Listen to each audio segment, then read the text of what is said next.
I was talking to the founder of a B2B SaaS company, and they were telling me cold calling doesn't work. We've tried it. Our team is currently doing it, and we just don't get very much from it. Most of our leads come from inbound.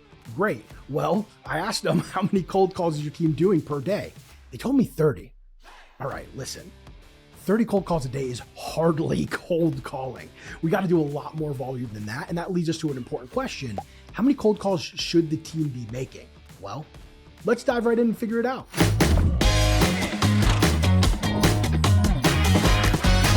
I speak to probably 10 founders per week, and I always hear the same type of stuff around cold calling. They've tried it, they're doing this, they're doing that, and rarely do I see folks who are actually doing it really well. And there's two parts of doing it well. One part is obviously how well do you actually have a conversation with somebody that books an appointment, but then the other part of it is the process that you follow, including the volume, in order to actually cold call, right? So there's really two big pieces here.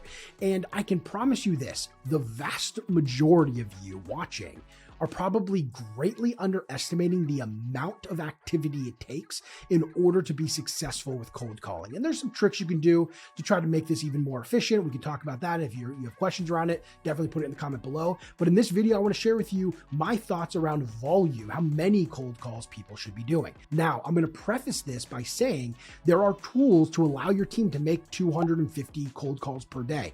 You should buy those tools if you can. But if you don't have those tools, what is a good benchmark? Well, me personally, I always start with 100 cold calls a day for an SDR. Now, an AE should be doing that as well, unless they have meetings on their calendar. So you're going to have to take into account capacity. How many hours do they spend actually doing meetings and following up with opportunities? And what percentage of the time do you expect them to actually spend doing cold calling? And based on that ratio, you can adjust the number. But as a general rule for people whose role is just to cold call, I expect 100 cold calls per day. Now, that number increases and decreases based on the situation. I'm going to share with you some decision points that I use in order to make that determination. The first one is, how complex is the sale? So if you have a more complex sale and there's more of a burden on trying to understand the organization and where the different people sit at the organization that you're reaching out to, now you're all of a sudden going to decrease the amount of cold calls that an SDR is going to be able to make in a single day.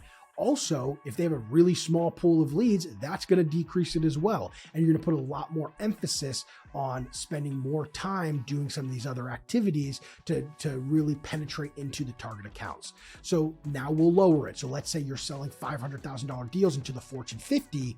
You're probably not making 100 cold calls a day. You're going to bring those down. You're probably going to do more like 50. You might do more 40, and you're going to spend time doing some other activities. Now, what if you sell directly to business owners of small businesses that maybe they own a salon in the town? Well, now we're calling a lot more. You're probably making 120 calls a day.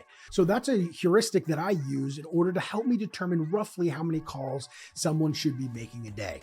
Now, as you have data, you start understanding what works and what doesn't work. Those numbers will adjust. And the last thing I'll end here with is this, really important, by the way. Your prospecting activity, your cold calls should be getting better over time. You should see conversion increasing. You should see conversations increasing. If that's not happening, you have an operations issue, and I have plenty of videos on that. Thank you so much for watching. If you have any questions, make sure to comment below and like, follow, share with a friend. I appreciate all the support, and we'll talk soon.